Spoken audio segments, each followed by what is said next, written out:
First at 4, the Big Ten says it is ready to play some football. Why did the conference reverse course? We will talk with Bernie Smilovitz about it just ahead. Also, a tense police standoff is finally over. How the last hostage got away and how this drama in Detroit finally ended. Also, a look at what Hurricane Sally is doing to the Gulf Coast. We're bringing you video of the high winds and the flash floods. We'll tell you where the storm is right now, all first at 4. Local 4 News starts now with a breaking news alert. Indeed, first at 4, we're covering breaking news in Superior Township. Residents in this neighborhood have been told to stay inside. This is an area bordered by North Prospect, Geddes, East Clark, and North Harris roads. There is an ongoing police situation, according to the Washtenaw County Sheriff's Office. This all started just a short time ago, about an hour and a half ago, about 2:30. We've got a crew on the scene. We await further details on exactly what it is police are trying to carry out in the area. But again, it is serious enough that the neighborhood residents have been told, stay put. We'll have updates during this half hour and at clickondetroit.com just as soon as they're available to us. First at 4, Big Ten football is back on. The conference announced this morning it has reinstated the fall season 5 weeks after voting to postpone play until spring. And it was a unanimous decision by the Big Ten Council of Presidents and Chancellors. Games are scheduled to begin either October 23rd or 24th. Players and coaches will be given daily rapid coronavirus tests. That will start at the end of this month. Players have to wait 3 weeks to return to play if they are found to have a positive test. Team positivity rates will end up determining whether schools can continue practicing or continue competing. Big Ten Council says they made the decision based on medical protocols, but they also know things could change again. This is a happy day for us in the Big Ten to be able to focus on going forward because we've created an environment, we've met standards that we're very comfortable with for the benefit of our student athletes. And the biggest thing is that we, again, and not only today, this announcement, even as we go forward and get into the season, we're going to have to remain fluid. We're going to have to adapt to changes. That's the world that we're living in. Well, let's bring in Bernie Smilovitz on this now with some insight into the decision. This is really interesting about face. What do you think made them change their minds, Bernie? Well, I think there were a couple things, Devin, and I think the testing was number one. It made everyone much more comfortable about doing this and feeling the players and everybody on staff was protected.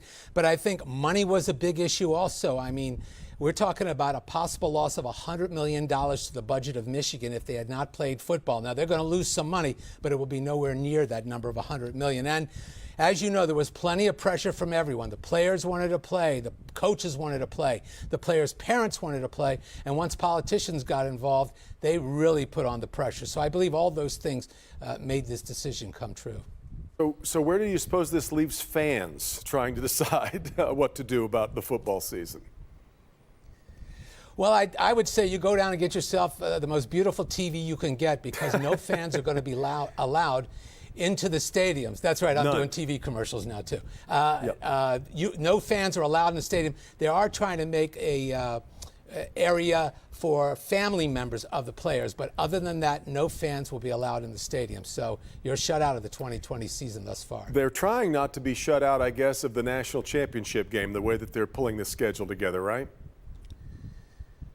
Well, that's exactly it. I mean, it's so funny. I'm looking at these things and I go, December 19th, the Big Ten championship game. Why do I think that? On December 20th, the final rankings for the national playoff teams that are going to be in the playoffs are going to be announced. So they will qualify if they have a team or two teams there that could go to the championship game.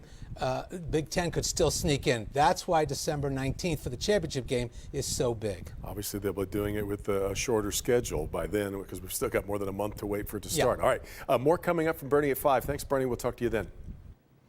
Now, you may have seen Governor Whitmer live on Local 4 this afternoon in her briefing. She told us she talked with other governors last night about what it would take to get fans back into stadiums for sporting events like college football. Here's what she had to say.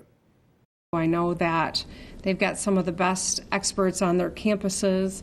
I know that the advancements that have been made in terms of testing have given them some greater confidence that they can engage in a truncated season safely. And so I, support the decision that they've made.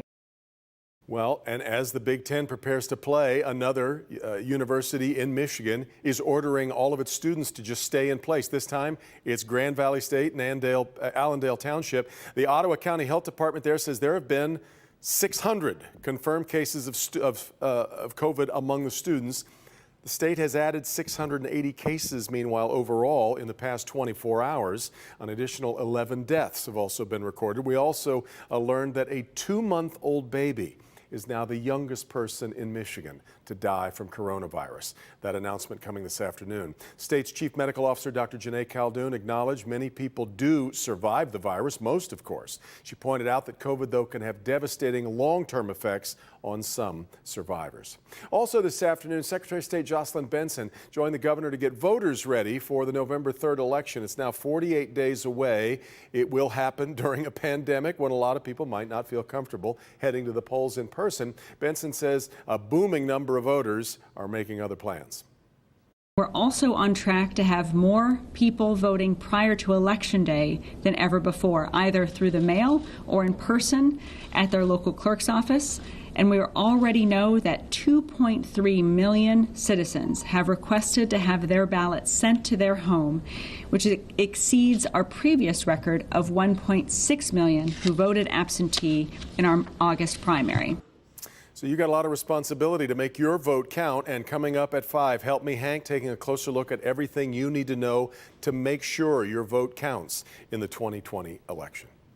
Other news at this hour, a young woman charged in the deadly stabbing of her classmate just found out how long she'll be behind bars. Last month, Tanaya Lewis pleaded no contest to first-degree murder in the 2018 death of Denina Gibson. The 16-year-old was stabbed to death inside Warren Fitzgerald High School. Investigators tell us the attack was over a boy. Well, the judge sentenced Lewis, now 19 years old, to 27 years in prison. A 2-day standoff between Detroit police and a barricaded gunman has come to a deadly ending. The situation unfolded at a home on Iliad Street in northwest Detroit. Police say the gunman ended up taking his own life. The last hostage did escape earlier this morning after the gunman fell asleep. Another hostage managed to escape yesterday. Standoff started around 2:30 a.m. Tuesday. We're told the gunman was wanted in connection with a triple homicide. The stepfather of an 11-year-old boy killed during a youth deer hunt was formally charged in that case. 40-year-old John Varndell is now facing a number of charges, including involuntary manslaughter. Shooting happened on Sunday night near Benoit Road in Clay Township. Prosecutors say Varndell thought he was shooting at a deer when a round hit the boy. Varndell is due back in court again early next week. Let's move now to Hurricane Sally. Look at the flooding that is sweeping through Gulf Shores, Alabama. Slow-moving storm made landfall just before 5 a.m. Near the Florida-Alabama state line. A local sheriff is estimating thousands are going to need to evacuate because the waters just keep rising. And because this storm is moving so slowly, it is expected to just totally drench the deep south. High winds, though, also doing a lot of damage. They picked apart this hotel. This is in Mobile. Leaving bricks and broken glass all over the place. You can also see how these winds clocked in at 125 miles an hour, knocked over trees and sent debris all over the place. The storm it strengthened. It was a Category 2 storm as it came ashore. As the sun was rising, cameras caught this combination of wind and water pushing that huge trash dumpster around a parking lot. This is in Pensacola, in the panhandle of Florida. The state's governor has declared a state of emergency across 13 counties there. Altogether, the storm knocked out power to at least 500,000 homes and businesses. Meteorologist Andrew Humphrey standing by. Andrew, let's figure out where the storm is right about now. Thank you very much, Devin. Right now, it's still moving very slowly through the deep south, still affecting Alabama, but now affecting places like Georgia and still affecting the western panhandle of Florida. You can see that heavy rain, and look at the dozens and dozens of flash flood warnings that continue to pop up. Tons of lightning. Winds are still strong. It's now a tropical storm with winds of 70 miles per hour. That's only 5 miles per hour below hurricane status. And you're right, Devin, it came ashore just before 5 a.m. Central Time at 4:45 p.m. 4:45 a.m. local time there in southern Alabama.